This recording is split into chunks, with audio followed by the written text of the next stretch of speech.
Boom. Cool. Episode 5? We shouldn't. I don't think we should say the episode, but welcome to another episode. All right. Because if we want to... 3, 1. Welcome to the Growth Pod. This is another episode. I'm looking... I need to look up there. Yeah. Welcome to the Growth Pod. It's another episode from Sahib and I. I'm Ed. I'm Sahib. And this one's about gamification. This one's an interesting one, how it came about. So I had a friend tell me about, this Octalysis Framework, it being really interesting and worth looking at. So went on a deep dive, and I messaged Ed the next day and said that I've literally gone down the biggest rabbit hole, and this guy who set up the Octalysis Framework is a god. Yeah, we should cite him at the start if you've got time to do that research yourself. What's his name? So his name's Chou. Yeah, let's get that link in the subscription below. But this guy kind of laid out this Octalysis framework for how gamification seems to occur. And once you've learned a few of these tactics, you just can't stop seeing them everywhere. The most obvious one is just get your 10 coffees from the same shop and come back and get the next one free. That is a little nudge that is classified as gamification. Yeah, right. And so, go on. No, I was just going to say, I think a caveat to sort of add at the start is that even though it says gamification in the title, we are going to stay as far away from, giving obvious examples of games that do this well, because this is what the framework's predicated on. And for those that know behavioural economics, they're going to see a hell of a lot of this, infused in there. I think the reason for having the Octalysis framework is to have a more human-centered design to businesses, products, services, etc. And that's why I guess we're talking about it today.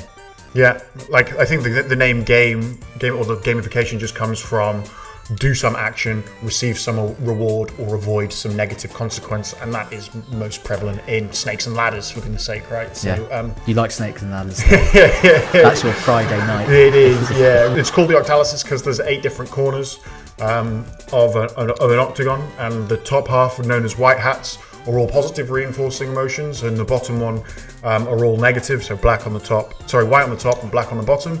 And then there's a left and right as well. There is a left and the right. So to the left-hand side, you have your intrinsic motivators, so what calls to me as an individual. And then you've got the extrinsic motivators on the right-hand side. So what is it that makes me feel good versus a community or a group of individuals? So yeah, like Ed said, there's the 8 core drives. I think today's part 1. So in a very Hollywood fashion, we're going to break what's good into 2 different parts to extract all the value possible. And we're going to cover the first 4. So number 1, epic meaning and calling. Yeah, I read this as like a higher purpose, right?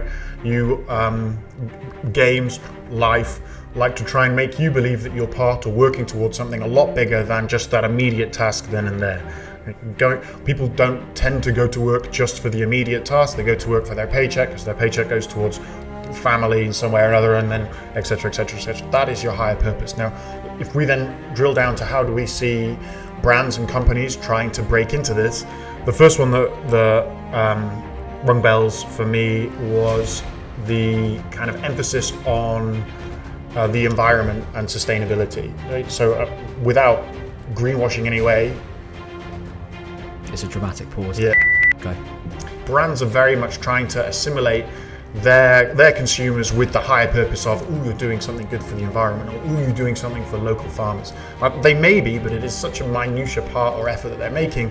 It's very much a bit of a greenwash, as I touch on, but that's the edge of the gamification that they're trying to play in. They're trying to make you feel that you doing your consumer spending in this manner is building towards that higher purpose. Is that? No, I think you nailed it, and I think to sort of bring it all together in an example, we thought about, okay, if you're a supermarket chain and you have a loyalty program, the inner calling, as Ed said, is, okay, why don't you go for like vegan products, and they're going to give you like 1.5x points. So the inner calling is the idea that you're saving the environment, but then you're getting rewarded on a different core drive, which we'll kind of mention. That's one hell of a behavioural nudge that you've got there, right? And it then comes down to like, what is the zeitgeist? What is the running narrative that makes you feel like that you're part of a higher purpose? And that's potent, that kind of stuff, narratives. No, exactly. Yeah, so that's epic meaning and calling.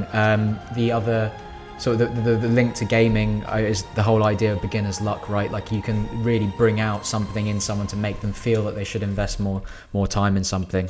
Number 2 is something called development and accomplishment. The idea that we like to all feel like we're making progress. Leaderboards are a really good example. The coffee stamps, right? That's for me. That's badges. The most obvious one. Badges. Yeah, I mean, Huffington Post kind of did this first online. You would be accredited if you were a really good editor, or if you then added more comments than anybody else, you'd also be accredited in some way. Exactly. That like contribution to the community was being rewarded with badges. Exactly. And I think as you probably start to see, as we kind of mention certain things, these core drives do not work exclusively. They all kind of work together. So if you were to kind of see how there was like a spider diagram across like how each one linked up, you would see a different kind of web for each company. One example that I came across, which I thought was quite interesting, was Adidas have this app called Adidas Confirmed, which is for like limited drop or exclusive items. So for example, if I buy a pair of Yeezys, I get, and they're like roughly roll back. So if I was to buy a pair of Yeezys, they're about £180 each. Adidas Confirmed by nature give you this membership, and they say, okay, if you get 1,800 points, which is about £180 worth of spend, you then get to level up to level 2. So level 1 is like a very basic collector. Level 2, you're a little bit more experienced. And with level 2, you start to get like 20% off and stuff like that. That's potently driving engagement again, isn't it? I mean, the ones that just spring to mind, Peloton, Strava, they're any leaderboard across any hill that make you go and interact with their apps even more. Very typical gamification strategy to drive you back to come back to your app. Exactly. And I think this one's quite easy to see out there, right? I think as Ed mentioned at the start, the idea of getting those 10 stamps to get that 11th free coffee is really basic, but it drives behavior. Yeah. Right? I guess we could. Do you want to move on to the next one, because that's quite an easy one? Yeah, let's do it. Yeah, number 3 is empowerment of creativity and feedback. I think this one is the idea that you're leveraging the creative process that someone would like to go through in order to improve a community, but also get feedback on that. So if we're to kind of express ourselves in some way, we want some proof that what we're expressing is right or whatever. Yeah, I guess for me, Facebook early days really tapped into that, right? You were endorsing your friends' comments. Twitter still does it now. Not that Twitter makes any money, but it's certainly got a hell of a lot of engagement and eyeballs.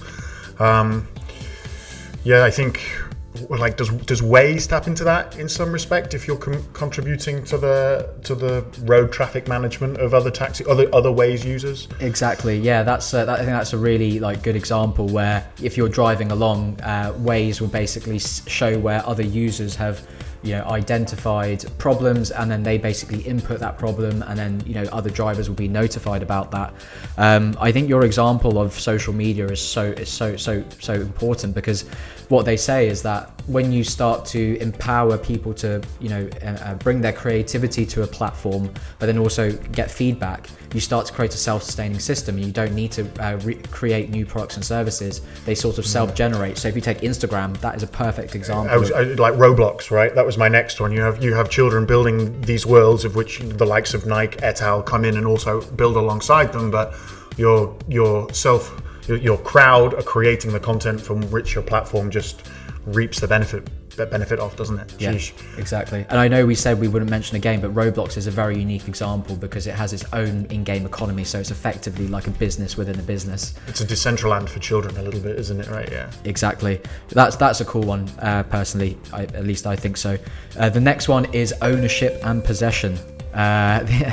The idea that people are motivated by something that they own, or something that somewhat looks like them. Got to catch them all, right? Is like, not that I look like a Pokemon, but Charizard on a Friday night. But I have no idea if that's a Pokemon or not.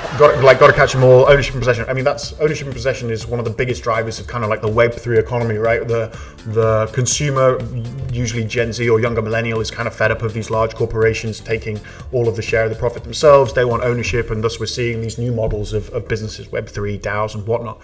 And thus here we are discussing it, I guess. What is the biggest use case today of ownership and possession, other than maybe people buy shares for their investments, but it kind of drills into that a little bit. If you believe in the cause, I guess ESG investing again, brings us back into that ownership and possession. We're trying to do something good by our ownership. Yeah, exactly. The really light example that it sort of came to mind was just setting up like a membership account. You know, the idea that if you earn more points, you're then spending it. You know, you're looking after your account, and you might have a rating on there, so you're kind of spending more time to prove yourself. But the really cool example that I saw, and this is less so in the product or service, in a core service like digital, it was the American doll company. So at one point in their history, they saw a massive spike in sales when they decided to allow parents and kids to design dolls that looked exactly like them. The idea that people could like look after something that looked like themselves. Bit freaky, I think. It is, right? Yeah, and that's just an intriguing human behavior. So like that's the first half of the Octalysis, those four key corners. Like what do you think this means? What as a society where do you think we're going to go with this?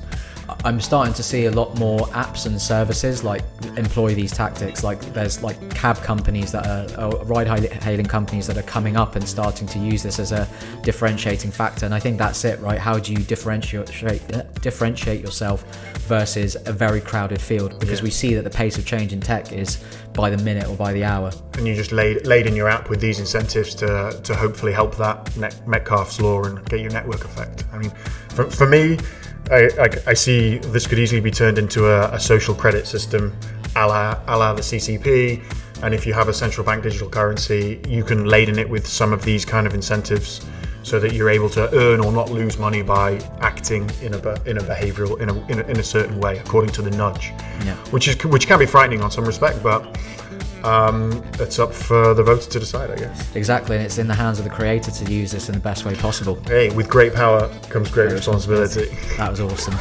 Right. That was it for another episode of the Growth Pod. Look forward to version part 2 of Gamification. Yeah, thank you very much. See you later. Yeah,